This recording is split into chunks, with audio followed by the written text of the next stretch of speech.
radiografía de la aclaración laboral, que evidentemente merece un análisis y una exposición mucho más detallada, porque recuerden ustedes que esta aclaración laboral en la nueva ley de trabajo tuvo una última modificación. Asimismo, también el Código Procesal Civil en el año 2022 también tuvo una modificación importante del régimen de declaración en el Perú. En ese sentido, vamos a tener pues la oportunidad de intercambiar ideas y experiencias con el maestro doctor Toledo Toribio, y doy por inaugurada la presente actividad académica.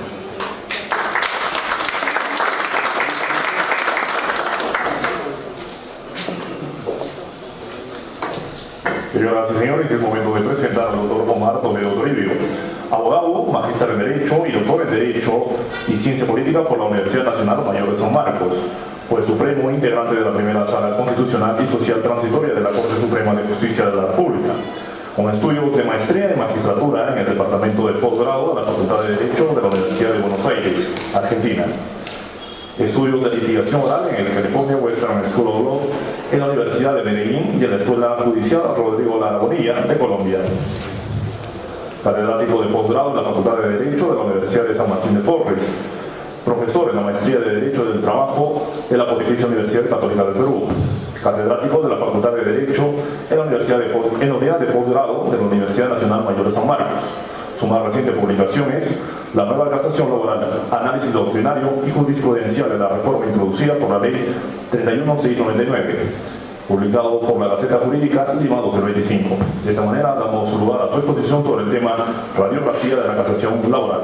Tiene el uso de la palabra, doctor. Cortés Panos, por favor.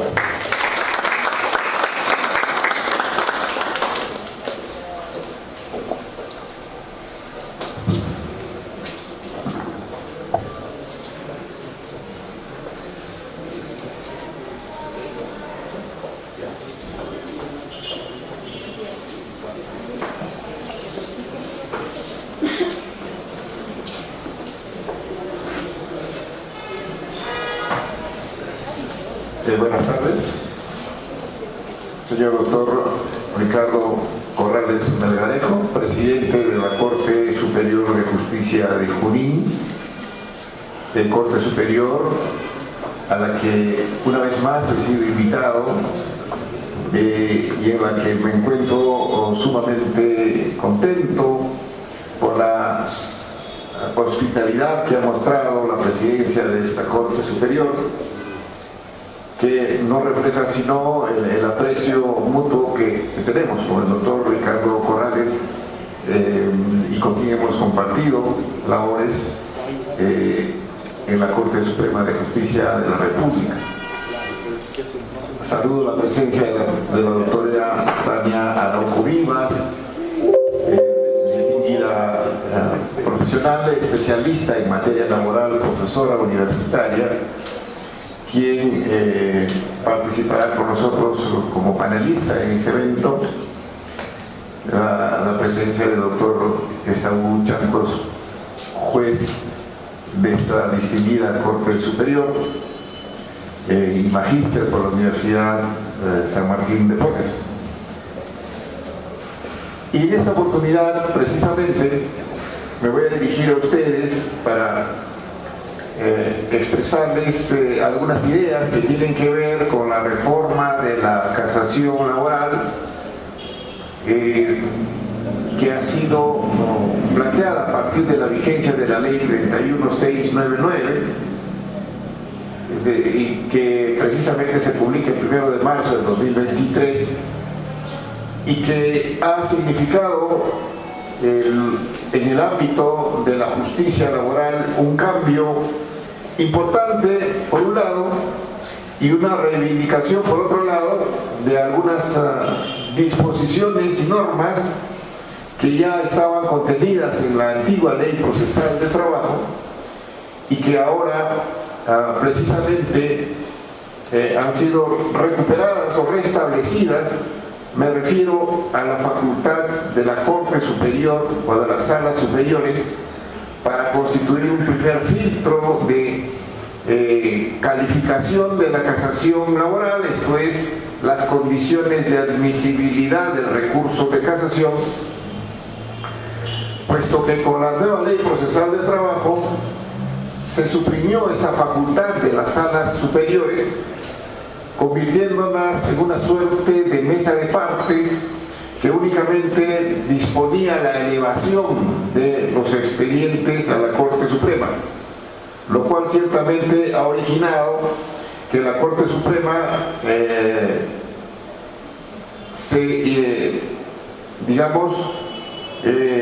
tenga como carga procesal inconmensurable en lo que se refiere a los recursos de casación, porque no existía un filtro previo que antes tenía la sala superior, lo que ahora se ha recuperado con la ley 31699, ciertamente con la habilitación del recurso de queja ante cualquier disconformidad del recurrente cuando el recurso de casación ha sido no admitido por la Corte Superior.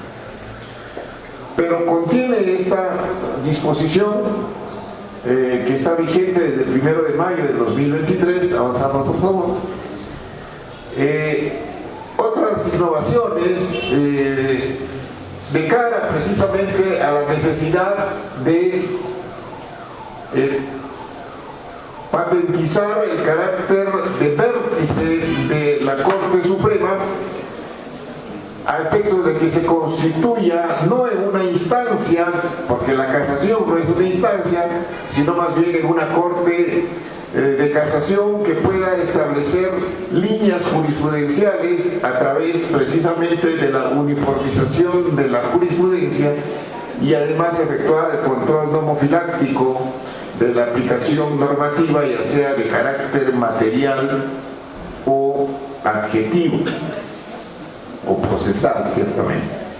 Y en ese sentido, si partimos del modelo de casación que nosotros hemos adoptado desde hace un buen tiempo, ya sea con la antigua ley procesal de trabajo 26636, la nueva ley procesal de trabajo y la reciente reforma, entre los fines de la casación desde el punto de vista doctrinario encontramos diversos fines: el fin nomofiláctico de control normativo, el fin uniformizador, que tiene por objeto precisamente garantizar el principio de derecho de igualdad ante la ley, de tal manera que todo ciudadano merece tener la misma respuesta jurídica frente al mismo supuesto de hecho. Encontramos en la doctrina también la finalidad pedagógica del recurso de casación y la finalidad diquelógica, que viene a ser la justicia en el caso concreto. Entre estas finalidades reconocidas por la doctrina, en nuestro modelo de casación adoptado ya desde hace un buen tiempo, desde la 26636, porque no hay que olvidar que la casación no siempre ha existido en los predios laborales, me refiero al fuero laboral, sino que ha sido implementada con la antigua ley procesal de trabajo. Nuestro modelo de casación adopta dos finalidades: la finalidad nomofiláctica o de control normativo, a efectos de que la Corte Suprema pueda verificar precisamente la aplicación adecuada del derecho sustantivo o procesal, y la finalidad uniformizadora para establecer precisamente líneas jurisprudenciales y resguardar precisamente la doctrina jurisprudencial de la Corte Suprema. No obstante ello, a propósito precisamente de este control nomofiláctico de la casación, es posible ingresar a la justicia del caso concreto, pero sin desviarnos de la finalidad nomofiláctica, lo cual evidentemente se presenta en diversos pronunciamientos de la Corte Suprema, a propósito de los recursos de casación interpuestos. En ese sentido, cuando la reforma de la casación hace referencia o hace el tratamiento de la casación, si bien es cierto no se precisa la finalidad del recurso de casación como sí lo hace la norma anterior, nos ingresa directamente a las causales del recurso de casación, artículo 34. Si nosotros verificamos la norma vigente, la reforma de la casación laboral, mientras la casación anterior la regulación de la casación anterior nos decía que son causales de casación la infracción normativa y el apartamiento inmotivado o el apartamiento de la jurisprudencia de la Corte Suprema y del Tribunal Constitucional. Lo que plantea la reforma de la casación es un tratamiento más detallado o más específico de lo que significan las causales de casación. Y como hemos tenido oportunidad de señalar, en realidad viene a ser un desgajamiento de las dos causales existentes en el texto anterior, de tal manera que se ha intentado desarrollar o ampliar las causales, pero sin salirse de las dos finalidades de la casación que nosotros hemos apuntado hace un momento. Entonces, en primer lugar tenemos como causal del recurso de casación si la sentencia o auto ha sido expedido con inobservancia de alguna de las garantías constitucionales de carácter procesal o material. Y esto nos traslada directamente a las garantías, retrocedemos por favor, a las garantías constitucionales que se encuentran establecidas en el artículo 139 de la Constitución. Quiere decir que cuando tengamos que analizar esta primera causal, inobservancia de alguna de las garantías constitucionales de carácter procesal o material, o con una indebida o errónea aplicación de dichas garantías, tenemos que trasladarlo, reitero, al artículo 139 de la Constitución del Estado. Y precisamente entre estas garantías tenemos pues el juez natural. De pronto, si se produce un desvío del juez natural, esto es cuando se plantea o se resuelve por parte de una autoridad jurisdiccional que no constituye el juez natural, evidentemente allí tendremos una causal de casación. Cuando se afecta el derecho de defensa, que igualmente se encuentra en las garantías previstas en el artículo 139 de la Constitución. Cuando se afecta la cosa juzgada, que constituye igualmente una de las garantías de la administración de justicia, cuando existe una afectación al principio de pluralidad de instancias que se encuentran ante el secretario de juzgado. Entonces, la audiencia de pruebas es dirigida personalmente por el juez bajo sanción de nulidad. Encontramos otra norma que sanciona con nulidad. Igualmente, el artículo 611 del Código Procesal Civil, aplicable supletoriamente en la tutela cautelar, nos señala que la resolución que ampara o rechaza una medida cautelar debe ser debidamente motivada bajo sanción de nulidad. De manera pues que esta segunda causal hace referencia a la inobservancia de normas legales de carácter procesal sancionada con su nulidad. Pero evidentemente ya en el siguiente momento del pronunciamiento de la Corte Suprema, si se invocara esta causal, es necesario tener en cuenta el principio de trascendencia de las nulidades establecidas en el artículo 171 del Código Procesal Civil. Esto es que cuando la ley prescribe determinada formalidad sin sanción de nulidad para la realización de un acto procesal, será válido si habiéndose realizado de otro modo ha cumplido su propósito, ¿no? Bueno, pues a esto se refiere esta segunda causal. La tercera causal hace referencia a que si la sentencia o auto contiene, y aquí debemos separar en tres, digamos, subcausales, y aquí también se recupera la regulación anterior de la 26636 cuando se refiere a la infracción normativa. La infracción normativa puede tener las siguientes manifestaciones: la indebida aplicación de la ley, la errónea interpretación y la falta de aplicación. Entonces, es posible, y de hecho tiene que encuadrarse debidamente en el nuevo modelo de casación por parte del casacionista, la afectación que considera o las infracciones que considera dentro de estas tres submodalidades. De tal manera, pues, que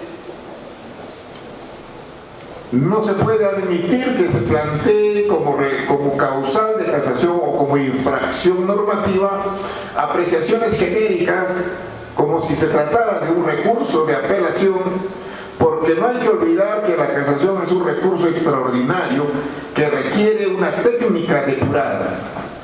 Por ello, en algunas legislaciones se establecen determinadas calificaciones para los letrados que interponen los recursos de casación, precisamente porque este es un recurso sumamente especializado por su carácter excepcional, precisamente.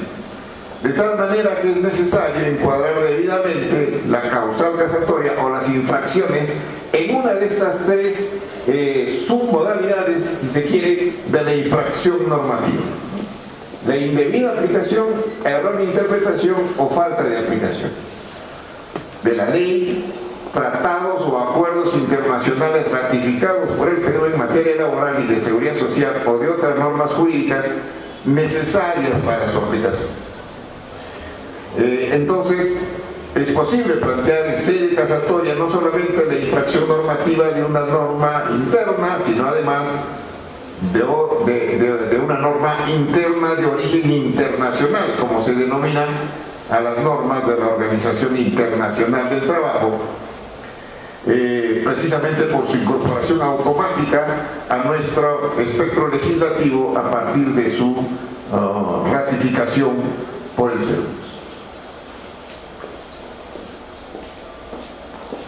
Entonces, es necesario encuadrar precisamente, a propósito, ya avanzando un poco más en lo que se refiere a la forma de planteamiento del recurso de casación, en una de estas tres submodalidades de infracción normativa. Seguimos.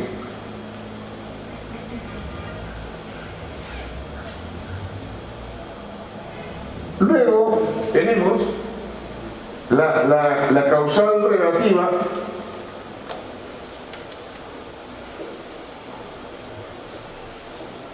a que si la sentencia o auto ha sido expedido con falta de motivación, con manifiesta ilogicidad de la motivación o cuando el vicio resulte de su propio tenor.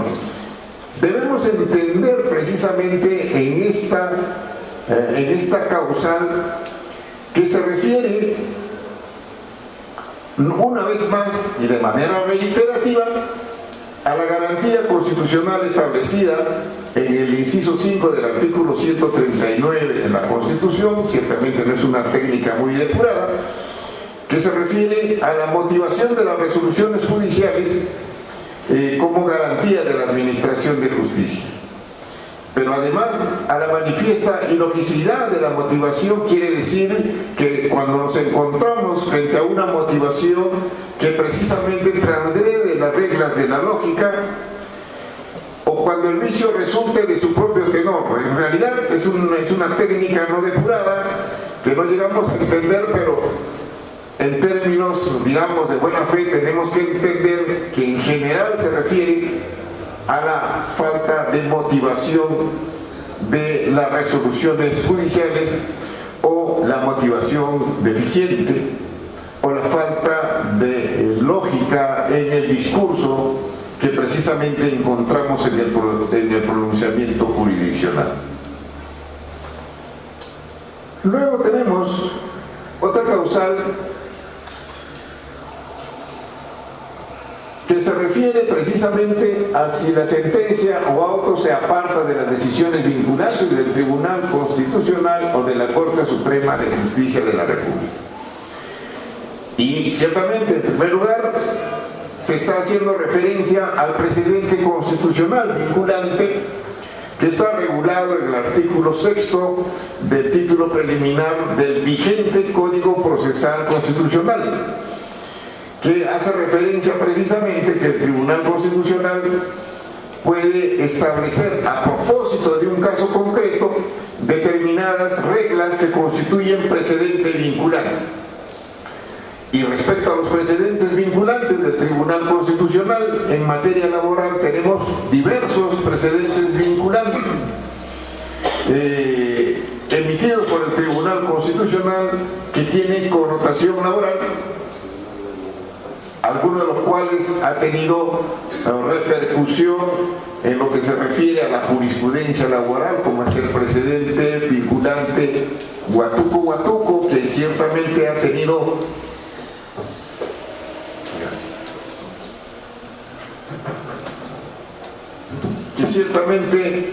tenido diversos pronunciamientos por parte de la justicia laboral, primero a nivel de la justicia superior, de las salas superiores, y luego de la Corte Suprema, que aplicando la figura del distinguish ha podido distinguir supuestos de hecho a los que no se aplica el precedente vinculante Huatuco, pero que el propio Tribunal Constitucional, recogiendo precisamente este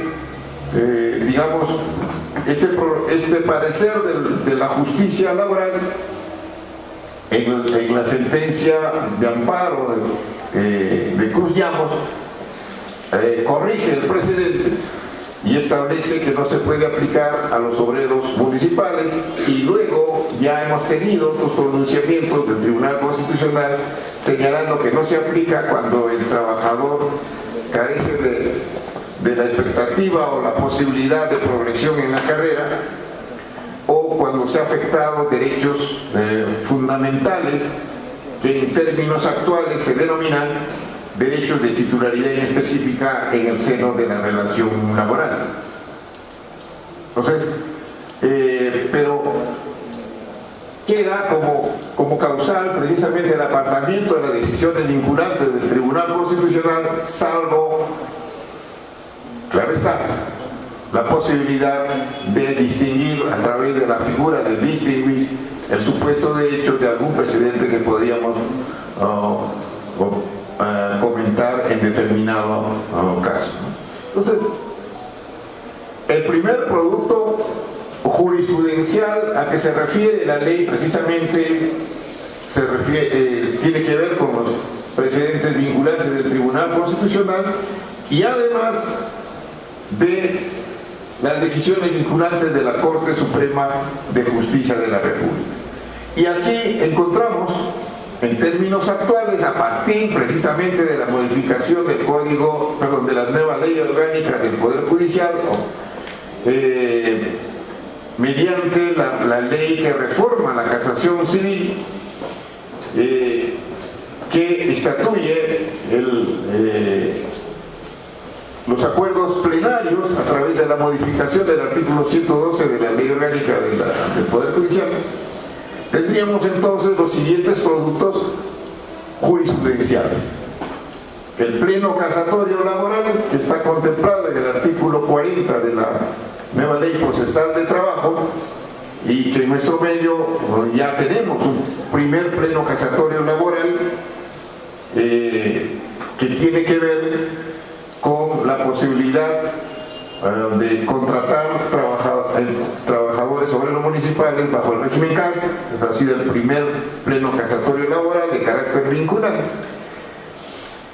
Y además tenemos los acuerdos plenarios, como les mencioné, que surgen a partir de la modificación del artículo 112 de la Ley Orgánica del Poder Judicial, la Ley 31.591, que otorga carácter vinculante a los acuerdos plenarios de las salas especializadas de la Corte Suprema. Y precisamente con el doctor Ricardo Corrales participamos precisamente del primer acuerdo plenario, o el acuerdo plenario número 001 del año 2023, publicado el año 2024, enero, que estableció 10 reglas vinculantes precisamente que tienen que ver con temas de derecho laboral público, que fueron materia de acuerdo por la primera y tercera sala de Derecho Constitucional y Social Transitoria de la Corte Suprema, lo cual ha constituido un gran avance y constituye un instrumento fundamental a propósito de la aplicación precisamente de este plenario a la solución de las controversias a nivel nacional por las distintas Cortes superiores. Entonces tenemos los acuerdos plenarios, y por otro lado tenemos los precedentes de obligatorio cumplimiento que prevé el artículo 22 del texto único ordenado de la Ley Orgánica del Poder Judicial, y en materia laboral existen diversos precedentes de obligatorio cumplimiento establecidos por las salas segunda y cuarta de Derecho Constitucional y Social Transitorio, que precisamente se encargan de conocer los recursos de casación en materia de derecho laboral privado. Y finalmente tenemos los precedentes vinculantes establecidos, o precedentes de observancia obligatoria, por las salas de Derecho Constitucional y Social Transitoria de la Corte Suprema, que conocen los temas referidos al derecho laboral público. Me refiero a la primera y tercera sala laboral, que en virtud de la facultad que le concede el texto único ordenado de la Ley del Proceso Contencioso Administrativo, también han generado precedentes obligatorios y que tienen que ver con diversos temas referidos al derecho laboral. Avanzamos. Hay una procedencia excepcional que prevé el artículo 36.3 de la nueva Ley Procesal del Trabajo, que nos dice que excepcionalmente es procedente el recurso de casación en los supuestos no previstos en el artículo 34, cuando la Sala Constitucional y Social de la Corte Suprema discrecionalmente lo considere necesario para el desarrollo de la doctrina jurisprudencial. Este modelo es una suerte de certiorari que existe en la justicia americana, en la que la Corte Suprema puede determinar los casos que precisamente va a conocer a propósito del recurso de casación, que casos que, dicho sea de paso, son muy limitados, y de pronto viene a ser pues una norma que supera el artículo 392A del Código Procesal Civil, ya derogada, que contemplaba esa posibilidad de conceder excepcionalmente el recurso de casación. Entonces, permite que la Corte Suprema, como órgano de vértice del sistema judicial, pueda ejercer la facultad de declarar la procedencia de un recurso de casación cuando considere necesario para el desarrollo de la doctrina jurisprudencial. Esto es que cuando existen pronunciamientos disímiles en diversas salas de la Corte Superior, respecto a casos similares, puede la Corte Suprema abocarse al conocimiento de un recurso de casación y fijar la doctrina jurisprudencial. Muy bien, continuamos. En cuanto a la interposición del recurso de casación, ya avanzamos un poco más rápido para no cansarlos demasiado. El recurso se interpone contra las sentencias o autos que ponen fin al proceso expedido por las salas superiores como órgano del segundo grado. Quiere decir que si se trata de pronunciamientos que no significan la culminación del proceso, sino más bien la continuación del mismo, evidentemente no es posible plantear un recurso de casación.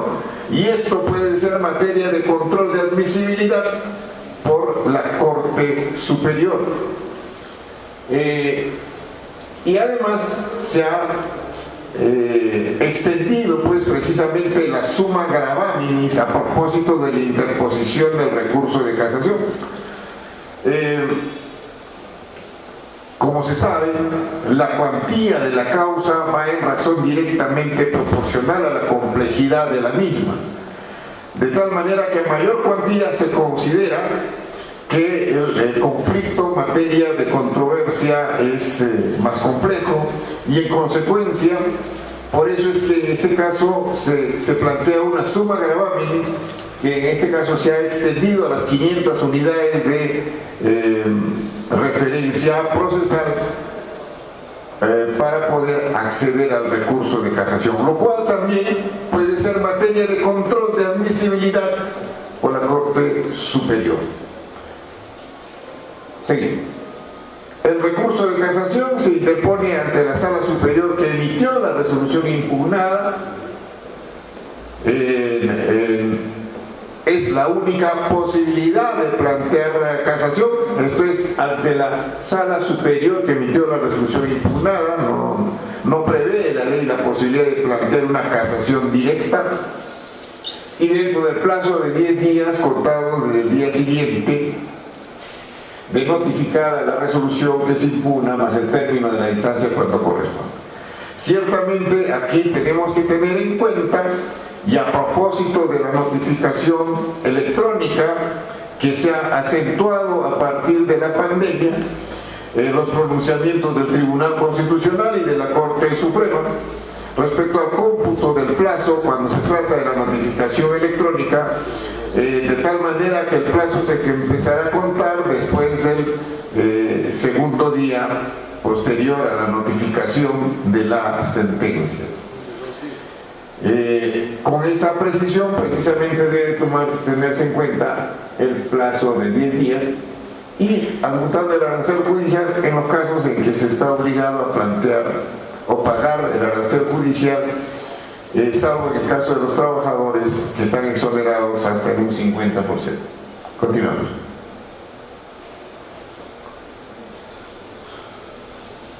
La norma nos señala que precisamente la Sala Superior, si no se cumple con lo previsto en el numeral 1, resolución casable y summa gravaminis que ya hemos comentado, o cuando no se interpone ante la Sala Superior o se interpone fuera del plazo de ley, la Sala Superior tiene la facultad de controlar la admisibilidad del recurso de casación y por lo tanto puede no admitir el recurso de casación, y la parte que no está conforme con ello puede interponer el recurso de queja correspondiente ante la Corte Superior. Se hace mención además a la posibilidad de que se pueda imponer una sanción en caso de que se considere que existe conducta maliciosa o temeraria por parte de quien interpone el recurso de casación. Continuamos. En el tema de la tasa judicial es posible subsanar, es decir, si no se paga la tasa judicial o se paga una tasa diminuta. E igualmente, si no se cumple con la subsanación, se declara inadmisible de plano por parte de la Sala Superior. También se prevé una multa en el caso de que la conducta se determine como maliciosa o temeraria. Seguimos. Hay un plazo para calificar la admisibilidad del recurso de casación y que se establece como plazo máximo los 20 días hábiles. Este es un tema procesal que va orientado precisamente a la celeridad. Seguimos.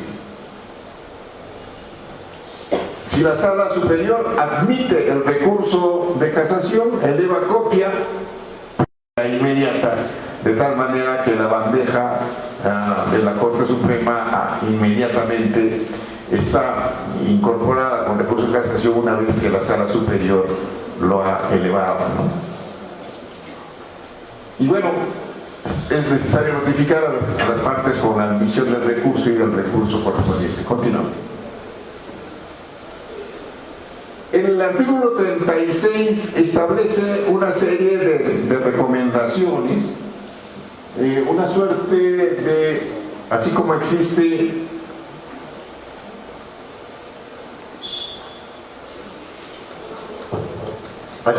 una demanda inteligente, como una serie de parámetros que se consideran para la formulación de una demanda y la contradicción correspondiente, podemos hablar de una casación inteligente en términos actuales.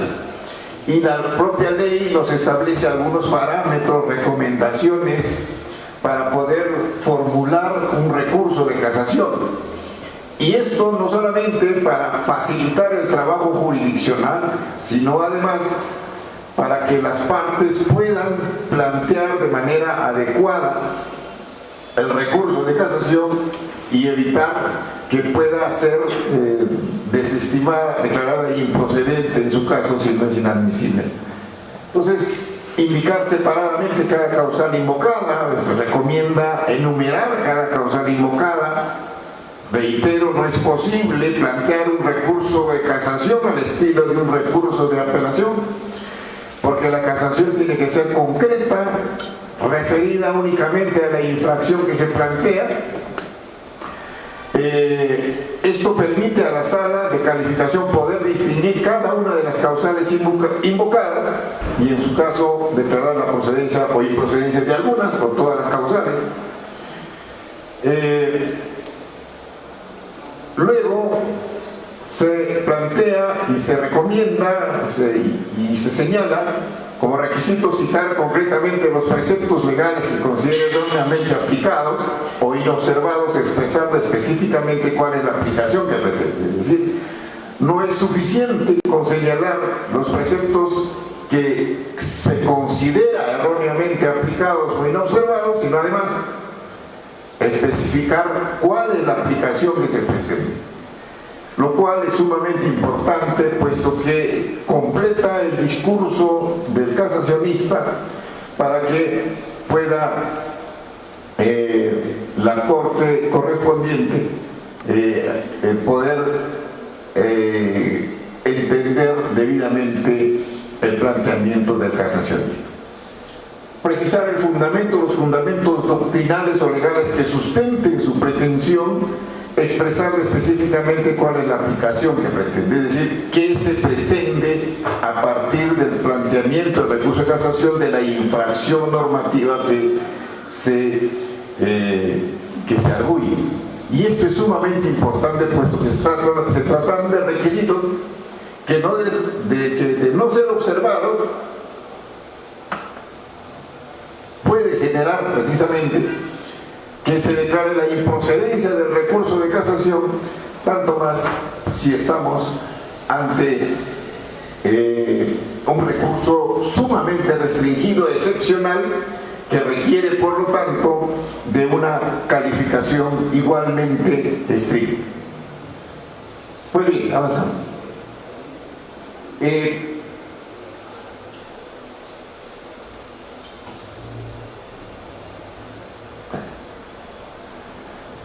Demostrar la incidencia directa de la infracción sobre la decisión impugnada. Si bien no ha sido planteado en la actual casación, pues lo estamos a propósito mencionando la casación anterior para destacar lo siguiente.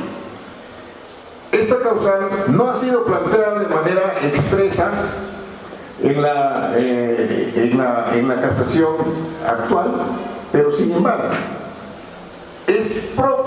casación, plantear la incidencia directa, es decir, la relación de causalidad respecto de la infracción planteada en relación al pronunciamiento que se está impugnando.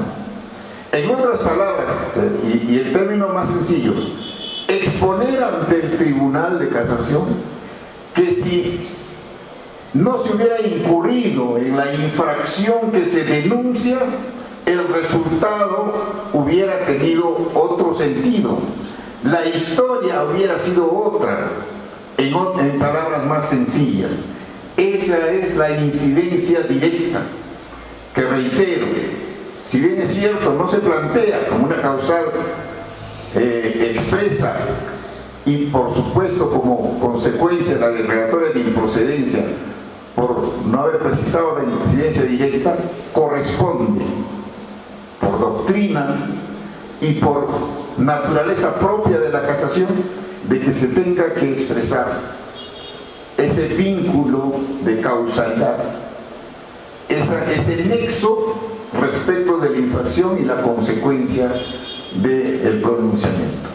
Avanzamos. Pues bien, veamos las causales de improcedencia. La Sala Suprema declara la improcedencia del recurso de casación cuando no se cumple con los requisitos y causales previstos en el artículo 34 y en el numeral 1 del artículo 36. Precisamente los requisitos que hemos mencionado a propósito del desarrollo de los requisitos de la casación, salvo la procedencia excepcional prevista en el artículo 36.3. Igual, si no se cumplen los requisitos previstos en el numeral 1 del artículo 36, que ya lo hemos comentado, y se refiere a resoluciones no impugnables mediante el recurso de casación. Avanzamos. La otra causal de improcedencia es importante porque hace mención a que es improcedente el recurso de casación si el recurrente hubiera consentido la resolución adversa en primera instancia, si esta fuera confirmada por la resolución objeto del recurso. Esto significa que debe existir precisamente congruencia en el comportamiento procesal de la parte. Si la parte hubiera consentido una resolución adversa, no ha interpuesto el recurso de apelación, carece precisamente del interés y carece de la legitimidad para plantear un recurso de casación si esta decisión no impugnada fuera confirmada por la resolución de segunda instancia. Entonces, y en relación a esto, igualmente, a este principio de congruencia impugnativa, tiene que ver la causal de improcedencia prevista en el artículo, en el inciso 5, que hace mención a que si el recurrente invoca violaciones de la ley que no hubiesen sido deducidas en los fundamentos de su recurso de apelación, salvo que estén referidas a fundamentos contenidos en la resolución de segunda instancia que no hubieran sido previstos en la de primera, ¿no? Entonces no es posible a la usanza tradicional sacar bajo la manga argumentos en sede de casación que pudieron haberse planteado a propósito del recurso de apelación. Y esto es una causal de improcedencia igualmente. El fundamento, perdón, la causal número 6 que avanzamos se refiere a que el recurso de casación carezca manifiestamente de fundamento jurídico.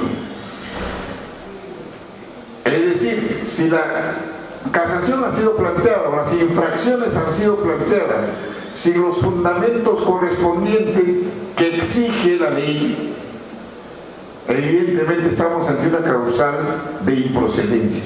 Y precisamente dentro de esta carencia manifiesta de fundamento jurídico se inscribe ese nexo de causalidad que hemos mencionado que es necesario.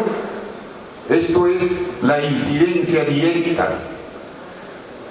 Si bien, reitero, no ha sido precisado de manera expresa como requisito de la casación, y como causal de improcedencia en consecuencia, la falta de incidencia directa, es decir, el nexo de causalidad, viene a ser en términos actuales la carencia manifiesta de fundamento jurídico de del recurso de casación.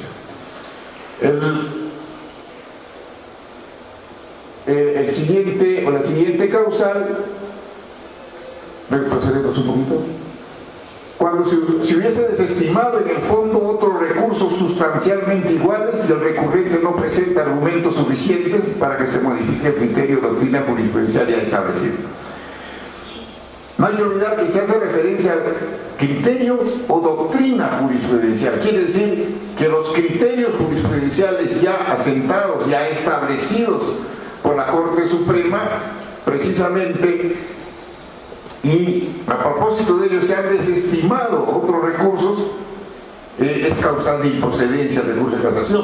Y ustedes van a poder apreciar en los autos calificatorios del recurso de casación de la primera sala de Derecho Constitucional y Social transitoria que integramos, que a propósito de esta causal de improcedencia se anota de manera expresa cuáles son los criterios y cuál es la doctrina jurisprudencial que ya ha desarrollado la Corte Suprema.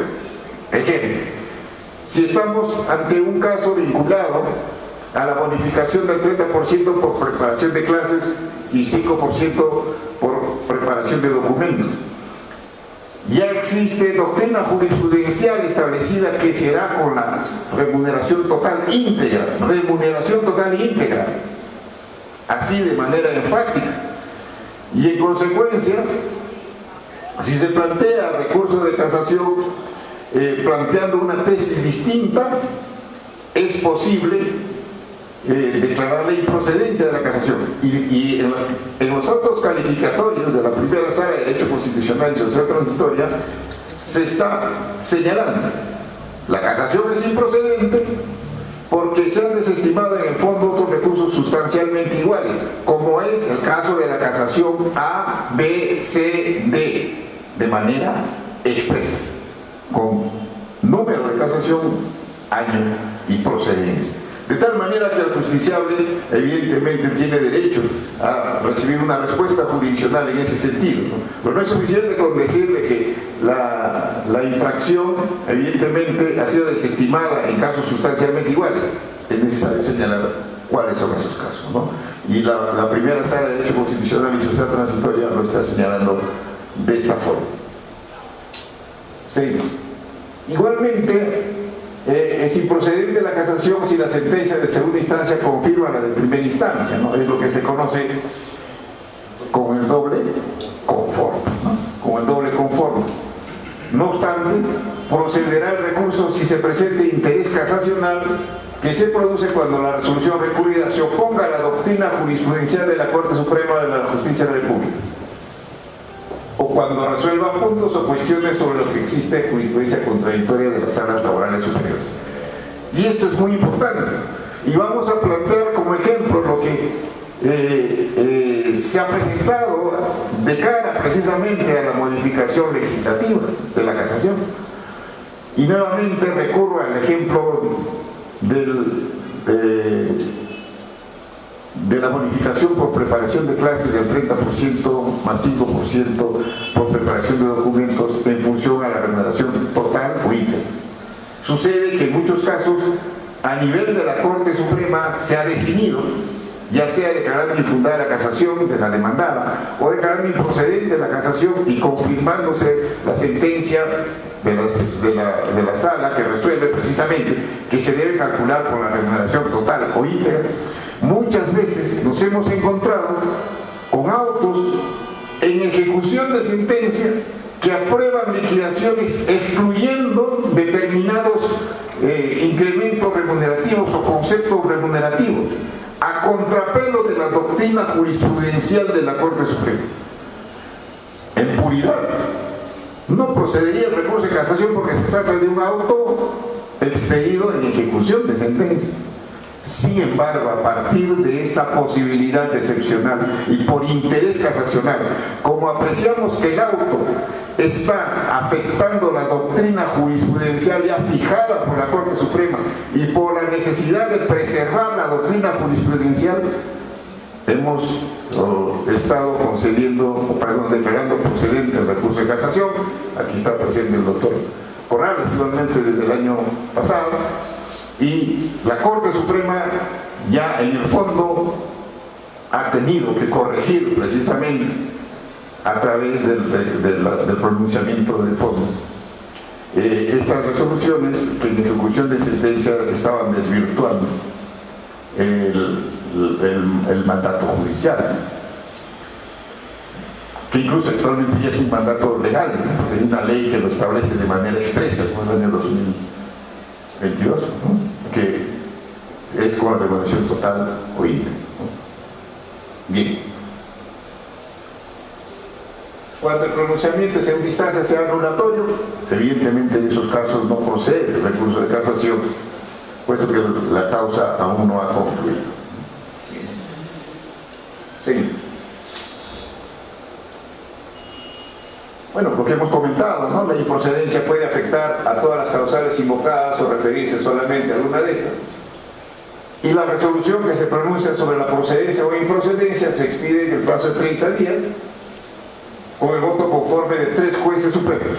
Es solo la conformidad de 3 jueces supremos, a diferencia de la casación civil, que para la improcedencia sí requiere el pronunciamiento de 4 jueces supremos, ¿no? De 4 votos.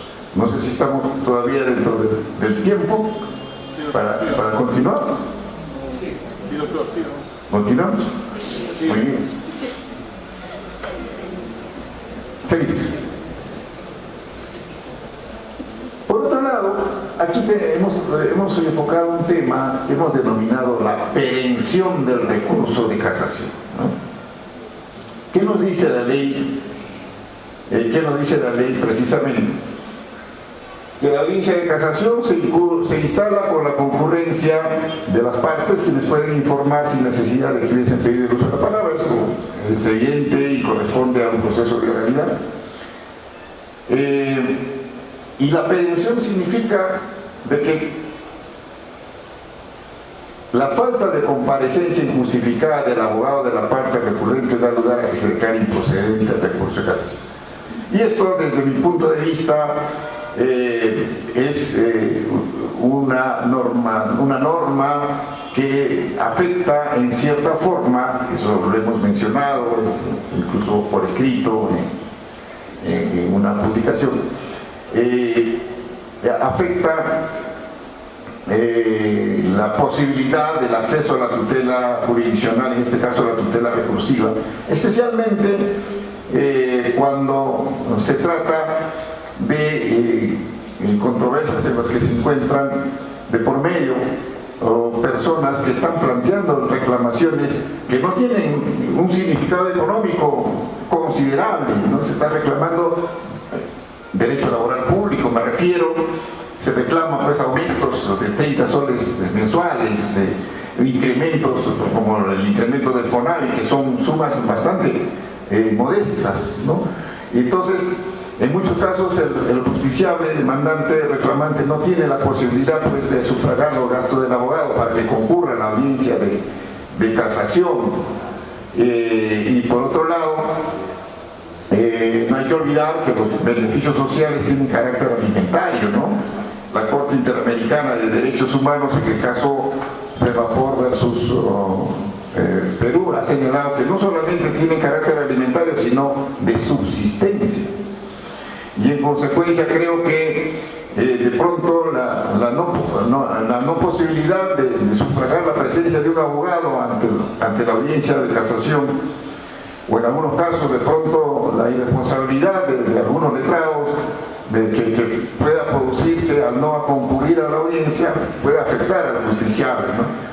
En ese sentido creo que en ámbitos como la justicia laboral, en que quienes acuden a ella son personas en condiciones de vulnerabilidad y teniendo en cuenta las 100 reglas de Brasilia, de las cuales es suscriptor en Perú, consideramos que no sería de aplicación. Y bueno, creo que esto debería ser materia de tratamiento legislativo, de modificación legislativa. Bueno, avanzamos.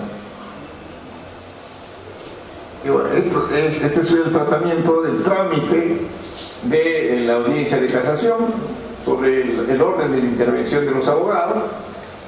Y luego tenemos, avanzamos por favor, el plazo y votación. Se expide el plazo de 10 días hábiles luego de finalizar la audiencia y se resuelve con el voto conforme de 4 jueces supremos. En cuanto a los efectos del recurso de casación, avanzamos. Bueno, este es un tema importante, me había olvidado del artículo 37A sobre la competencia. Es lo que se conoce en la doctrina como el tantum appellatum quantum devolutum, que tiene que ver también con los límites del recurso casatorio, ¿no? La Sala Constitucional solo se pronuncia respecto de las causales de casación expresamente invocadas por el recurrente. Por eso es necesario que cuando se plantee o se formule un recurso de casación no debe dejarse de lado ningún extremo que tenga que ver precisamente con los derechos que se reclaman. En muchos casos, cuando la sentencia de primera instancia es favorable en parte, fundada en parte, y se desestima algunos derechos, y en virtud del recurso de apelación de la demandada, la Sala Superior revoca la sentencia y la declara infundada en todos sus extremos, es necesario que la parte de plantee casación, en este caso la parte demandante, exprese precisamente infracciones respecto de todos los extremos que pretende. Pues de lo contrario, la Sala Suprema no puede pronunciarse de algunos extremos que no han sido expresamente alegados en el recurso de casación, porque se estaría excediendo el carácter limitado, el carácter estricto del recurso de casación. Avanzamos. También tenemos, a propósito de la competencia de la Sala Constitucional y Social, que se sujeta de manera absoluta a los hechos legalmente probados y establecidos en la sentencia o autos recurridos. Significa esto que la base fáctica de la controversia se fija en las instancias de mérito. La Corte Suprema tiene esta limitación, se refiere a los errores jurídicos que contenga la resolución recurrida. Eso hay que tomarlo en cuenta, sobre todo cuando se pretende que el recurso de casación es un recurso adicional o similar al recurso de apelación. Avanzamos. Esto tiene que ver con el principio de trascendencia y que precisamente que los errores jurídicos de la sentencia recurrida que no influyen en su parte dispositiva no causan nulidad, ¿no es cierto? Puede ser corregido. Si se trata de algún error de carácter jurídico que es susceptible de corrección en los términos de los artículos 406 y 407 del Código Procesal Civil, ciertamente no puede ser causal de que se estime el recurso de casación. El artículo 38 no ha sufrido modificación alguna, es una norma que está orientada a evitar que se planteen los recursos de casación con fines meramente dilatorios, y entonces la interposición del recurso de casación no suspende la ejecución de la sentencia de segunda instancia, salvo que exista una solicitud de suspensión de la ejecución provisional, ya sea mediante el depósito de la suma ordenada, si se trata de una obligación de dar, o mediante una carta fianza. Esto no ha sido modificado. Y pasamos luego al artículo, avanzamos 39, que se refiere a las consecuencias del recurso de casación. Si se declara fundado el recurso de casación por infracción de una norma de derecho material o procesal o por apartamiento inmotivado de un precedente, la resolución impugnada debe revocarse íntegra o parcialmente según corresponda, ¿no? Eso es propio de un recurso de casación que se pronuncia sobre el fondo de una infracción material. Avanza. Y si la infracción es de naturaleza procesal, la Corte Suprema casa la resolución impugnada y ordena a la Sala Superior expida nueva resolución, o en su caso anula todo lo actuado hasta la foja que contiene la infracción o hasta donde alcanzan los efectos de la nulidad declarada. Y si la nulidad afecta al pronunciamiento de primera instancia, puede ser declarada nula y insubsistente para que el órgano de primera instancia emita una nueva resolución. Esto tiene que ver con las infracciones de naturaleza procesal en un recurso de casación. En cualquiera de los supuestos, la sentencia casatoria tiene fuerza vinculante para el órgano jurisdiccional respectivo. Y esto es necesario enfatizar, sobre todo en situaciones como les menciono, en los que en muchos casos en ejecución de sentencia se desvirtúa el pronunciamiento de la Corte Suprema. Finalmente, el precedente vinculante, que ya conocemos, y tenemos ya el primer precedente vinculante, que tiene que ver con la necesidad de establecer precisamente doctrina jurisprudencial a través de un precedente de observancia obligatoria que tiene vinculación horizontal y vertical. Vertical para los órganos jurisdiccionales de toda la República, y horizontal para la propia Corte Suprema, quien no puede variar su propio precedente vinculante salvo que convoque a un nuevo pleno casatorio, ¿no? La idea es de que se pueda convocar a nuevos plenos casatorios, y tenemos diversos casos en los que precisamente ameritan la convocatoria a plenos casatorios para evitar de esta manera pronunciamientos distintos de las distintas salas supremas que pudieran presentarse, esto en orden a la predictibilidad de los pronunciamientos jurisprudenciales. Nada más quería expresarles en esta oportunidad, en todo caso sometiéndome a las preguntas que pudieran tener. Muchas gracias.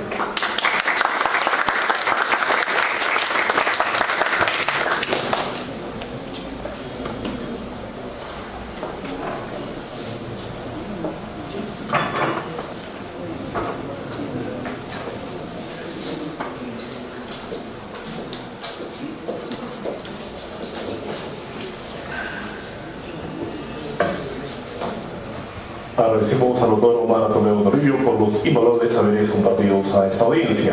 A continuación presentamos a la doctora Tania Tular Autovivas, secretaria de la primera sala laboral permanente, para que dé inicio a su intervención como panelista. Gracias.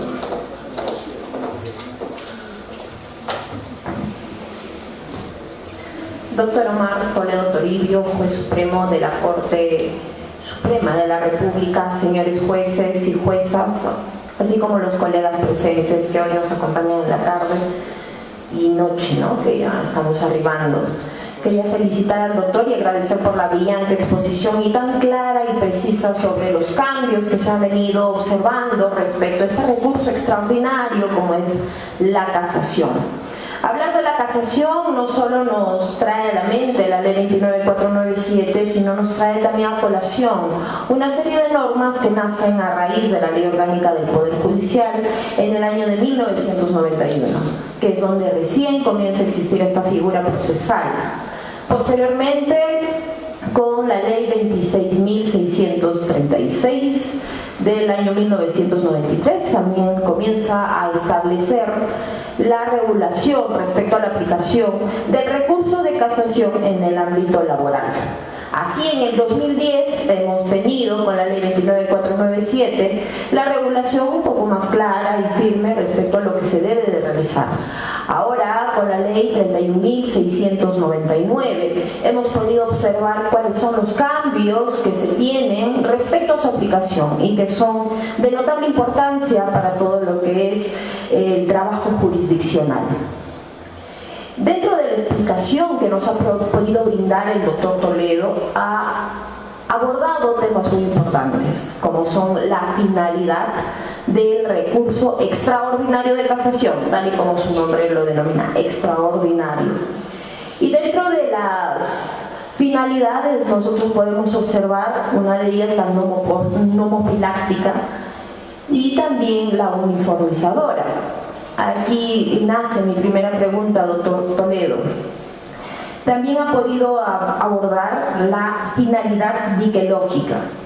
Si bien es cierto, existe doctrina respecto a este tipo de finalidad, sin embargo, la ley 31.699 no lo ha considerado, únicamente ha considerado la finalidad nomofiláctica, que respecto a la aplicación correcta del derecho objetivo que se viene a reclamar en sede judicial, y la finalidad uniformizadora, que ya nosotros conocemos, que nace a raíz de la preocupación de que exista seguridad jurídica para todos los litigantes en nuestro país.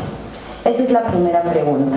¿Por qué no ha sido considerada como tal dentro de esta norma, la 31.699? Abordando también dentro de la exposición tan clara y pertinente que ha tenido el doctor Toledo, ha desarrollado un tema muy importante, como es la procedencia excepcional. Es decir, más allá de las causales que establece dentro de la modificatoria, que antes eran establecidas puntualmente en 2, y que nosotros hemos podido ver que ya se han puntualizado y desarrollado en 5 causales, existe una excepcional. Y trae a colación también la introducción de una técnica, la técnica del certiorari.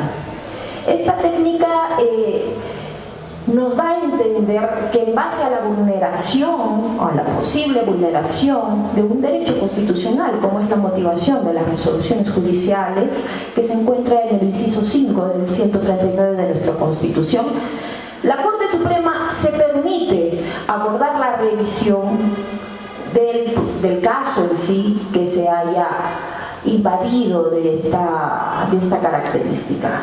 Entonces la siguiente pregunta sería: según esta facultad que tiene la Corte Suprema, que es admitir de forma excepcional la procedencia del recurso de casación, ¿cuál sería el límite que va a corresponder a esta facultad de nuestro Supremo Tribunal para no avasallar casos que de repente no correspondan su revisión? Y la siguiente pregunta, que también va relacionada a ello, es respecto a la independencia jurisdiccional. Una de las finalidades, como lo acabo de mencionar, es la capacidad uniformizadora que se pueda lograr a través de las emisiones de resoluciones, sentencias del Supremo Tribunal. Sin embargo, también estaríamos cuestionando, de otro lado, la facultad, la independencia jurisdiccional que tiene cada juez de poder evaluar de forma autónoma y bajo criterios independientes cada una de las causas. Si bien lo que se quiere lograr es evitar contradicciones en las resoluciones que se emitan en cada una de las instancias, hablando de la primera instancia y segunda instancia, sin embargo, establecemos un parámetro muy claro y fijo respecto a la posibilidad de poder apartarnos de un pronunciamiento de la Corte Suprema, y si existe, bueno, en este caso no existe esa posibilidad. Justamente va la pregunta de ahí, ¿no? ¿Cómo es que nosotros hablamos de una independencia judicial del juez si es que tenemos este límite?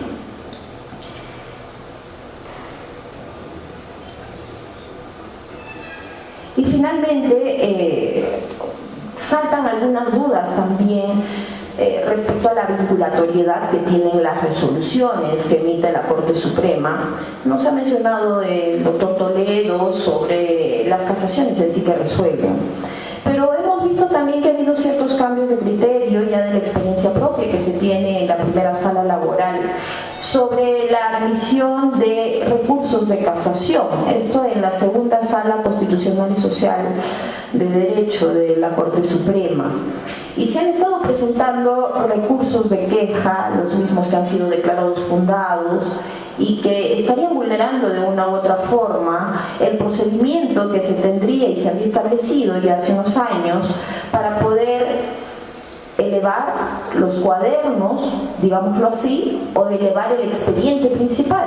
Existe todavía incertidumbre sobre los procedimientos que se puedan abordar respecto a ello, y si bien es cierto no hemos abordado lo que es el expediente judicial, el eje como tal, y tiene esa finalidad de celeridad, sin embargo sería oportuno que nos brinde una orientación sobre cómo es que deberíamos de plantear sustantivamente nuestras resoluciones a fin de que se pueda conllevar un adecuado procedimiento sobre los recursos de queja. Con esto culmino mi participación agradeciendo la participación del doctor Toledo, un maestro en Derecho Laboral, y seguramente dejo a salvo las preguntas que puedan hacer del público. Muchas gracias.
Agradezco las preguntas de la doctora Tania,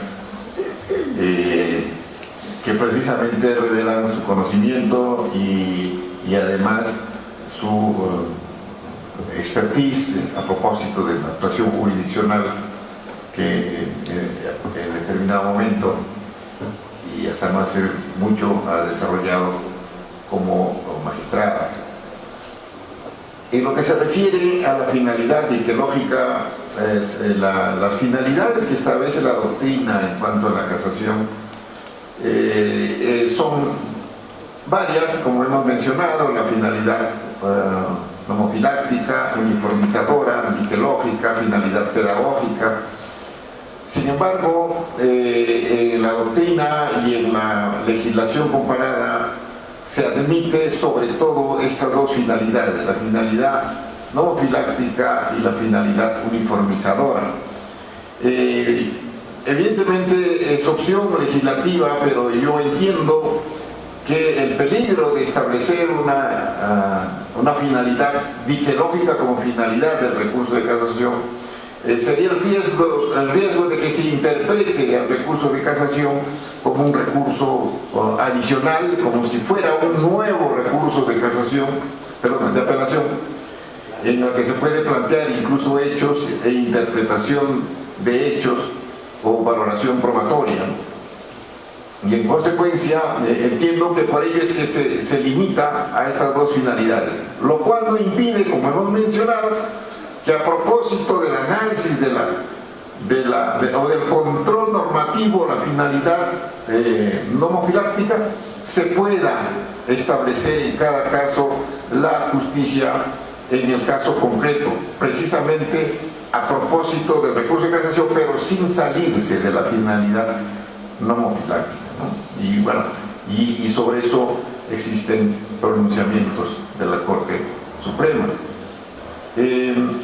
El límite para la facultad del Tribunal de Casación precisamente para analizar casos en que no corresponden su revisión, es decir, esta facultad discrecional similar al certiorari, ciertamente, como la ha precisado la ley, es una facultad discrecional, pero que no debe estar exenta de una motivación adecuada. Evidentemente debe motivarse cuando se hace uso de esta facultad de concesión excepcional del recurso de casación. Y bueno, si estaríamos ante una falta de motivación, evidentemente las partes tendrán expedito el derecho de cuestionar un pronunciamiento a través del control constitucional, a través de la par. Eso es lo que podíamos señalar al respecto. La debida motivación. El carácter vinculante del pleno casatorio afecta la independencia judicial, ¿es cierto? No.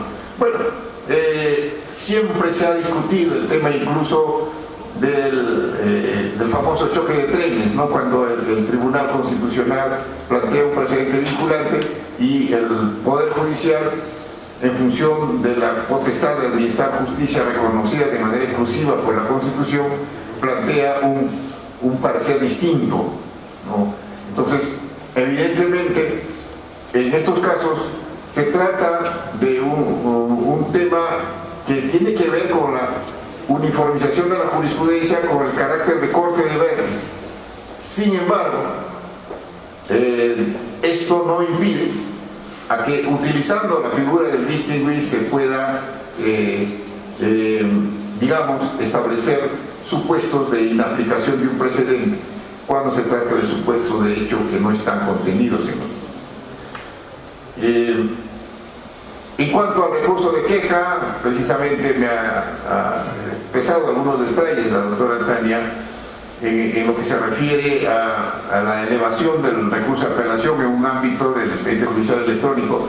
Creo que ese es un tema más bien vinculado a un ámbito informático que debe establecerse la solución correspondiente si es que existe esa dificultad precisamente para la elevación únicamente de las copias y no del expediente, ¿no es cierto? Es un tema informático que debe solucionarse, pero no hay que olvidar que en un ámbito de oralidad y conforme está diseñado en la nueva ley procesal de trabajo, el artículo 38 establece que la interposición del recurso de apelación no impide la ejecución de la sentencia. Y nosotros, en la cuarta sala laboral que estuvo a mi cargo desde la implementación de la nueva ley procesal de trabajo en la Corte de Lima, establecimos una buena práctica y creo que ya después se ha replicado. De tal manera que cuando se interpone un recurso de casación, se eleva el expediente con la bandeja correspondiente e inmediatamente la secretaria de sala crea el expediente de ejecución provisional con el mismo número, pero que tiene un dígito interior distinto, y remite al juzgado ese expediente creado por la propia sala. Y eso permite al sistema informático crear el expediente de ejecución provisional con los pronunciamientos de la Corte Superior, para que se proceda a la ejecución, ¿no? Y por lo demás, en el otro tema, creo que si se presenta esa dificultad que nos menciona, sería un tema de naturaleza informática. Agradezco las preguntas, y si no hubiera preguntas por parte de ustedes, en todo caso estamos a la espera de las mismas, ¿no? Muchas gracias. Al doctor Esaú Chávez.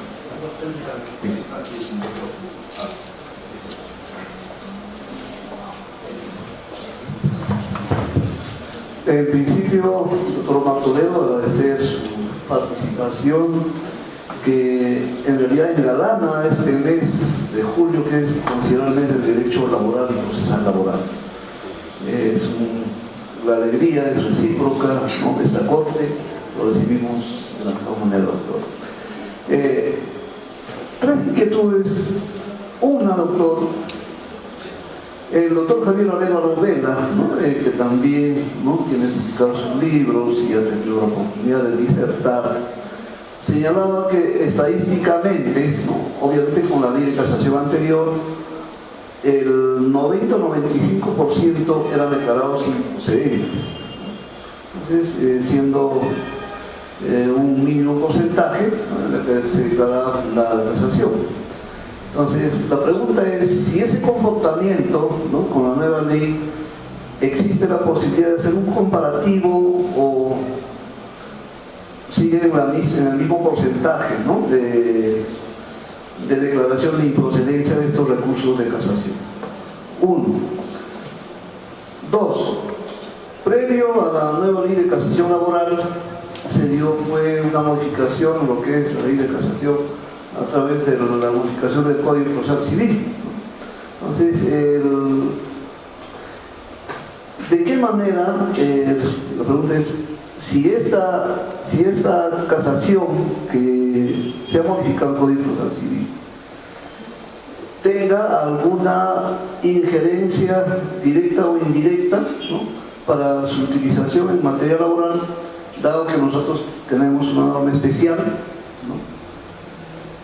Eso sería la segunda. Y tercero, habida cuenta que ha existido o existe, ya se ha dado la modificación de la competencia, ¿no?, de los jueces de paz letrado, que ahora tienen más competencia en la su materia, ¿cuál es la incidencia que va a tener frente al tema de las casaciones laborales, ¿no?, en el futuro? Muchas gracias.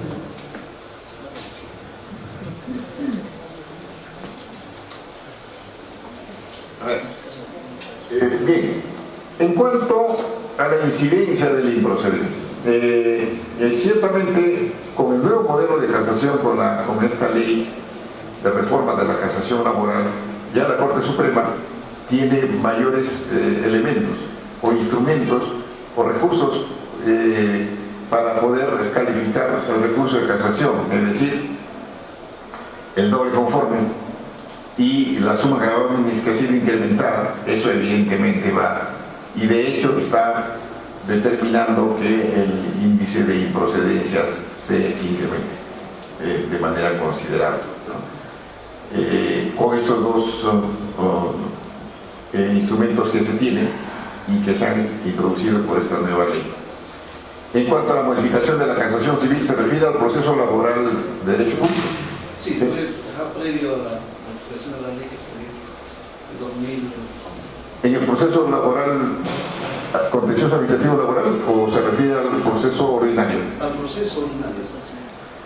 En el proceso ordinario, bueno, la modificación de la casación civil por razón de especialidad, desde nuestro punto de vista, no había tenido efecto respecto a la casación laboral por el principio de especialidad. Por eso es que se ha hecho necesario que se modifique la casación laboral. Más bien, en el tema contencioso administrativo laboral, la ley de modificación de la casación laboral, que justamente estamos comentando, la ley 31699, no se aplica al proceso contencioso administrativo laboral. Y más bien se aplicaría supletoriamente el Código Procesal Civil. Se aplica la ley del proceso contencioso administrativo y supletoriamente al Código Procesal Civil. Había un acuerdo plenario de las salas que conocen procesos contenciosos administrativos a propósito de la reforma de la casación civil, y se ha establecido por parte de las salas supremas que conocen procesos contenciosos administrativos, entre ellos los laborales, que no es de aplicación la suma gravaminis, porque se tratan de pretensiones que tienen que ver con la nulidad de actuaciones administrativas que no son apreciables en dinero, y en todo caso tampoco sería de aplicación el doble conforme por principio de especialidad, salvo el proceso urgente, ¿no?, que establece la ley del proceso contencioso administrativo en el artículo 25 que no procede casación en el proceso urgente cuando hay doble conforme favorable al demandante, a diferencia de la casación civil, que el doble conforme puede ser favorable o desfavorable. Pero no se aplican en estos casos, y tampoco se viene aplicando la prevención del recurso de casación por inconcurrencia del abogado por lo menos en la vía contencioso administrativo laboral, en lo que se refiere a nuestra experiencia en la primera sala de Derecho Constitucional y Social Transitorio, ¿no? Por los motivos que hemos explicado, ¿no? Ahora, la modificación de la competencia laboral a través de la ley 32.155, ¿no? Recientemente ha habido un encuentro de los jueces laborales al respecto. Lo que pasa es de que esta ley que modifica a la nueva ley procesal de trabajo fue planteada en determinados términos o alcances por el Poder Judicial, pero que en el Congreso sufrió una serie de modificaciones que en lugar de esclarecer está produciendo confusión. Ciertamente esto, si se entiende en los términos de la ley, parecería que la competencia de los jueces especializados se ha trasladado a los jueces de par letrado, incluyendo las pretensiones inapreciables en dinero, si se considera aisladamente esta interpretación. Yo considero que debemos, frente a esta situación, frente a este escenario, que evidentemente va a significar una distorsión en lo que se refiere a la competencia, incluso de cara a la posibilidad de recurso de casación, debería interpretarse sistemáticamente. El juez de par letrado es competente para conocer pretensiones inapreciables en dinero o denominadas de desnaturalización de contrato o determinación de la relación laboral por primacía de la realidad, que en realidad, bueno, para la redundancia, nosotros lo hemos señalado a través de diversas publicaciones mediante el petitorio implícito, que después ha sido recogido por la Corte Suprema, todavía en la sala permanente, recogiendo los fundamentos del petitorio implícito, que es la causa petente y la causa de pedir, pero en realidad el juez de par letrado es competente para conocer pretensiones inapreciables en dinero, siempre que vayan acompañadas de una pretensión económica de hasta 70 unidades de referencia procesal. No es competente para conocer los efectos del despido, porque eso está reservado para los jueces especializados del trabajo. Por otro lado, en lo que se refiere a la libertad sindical, debemos, creo que, identificar cuándo un conflicto está vinculado a la libertad sindical. Si estamos ante una demanda de pago de un beneficio convencional, un beneficio acordado por convenio colectivo, allí no hay mayor discusión de libertad sindical. Pero si estamos ante un conflicto intrasindical, un conflicto intersindical, digamos, se discute la legitimidad de una junta directiva, o hay conflicto entre un sindicato de empresa con un sindicato de gremio o una federación, ese es un conflicto que tiene que ver con la libertad sindical, o cuando se trata de una sanción vinculada precisamente al ejercicio de la libertad sindical de un dirigente sindical, un conflicto de naturaleza plural o pluriofensivo. En esos casos estamos ante un conflicto derivado a la libertad sindical o vinculado a la libertad sindical, ¿no? Y bien,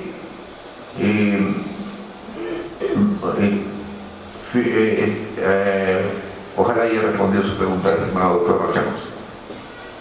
Gracias. Si alguno más tuviera una pregunta en el auditorio.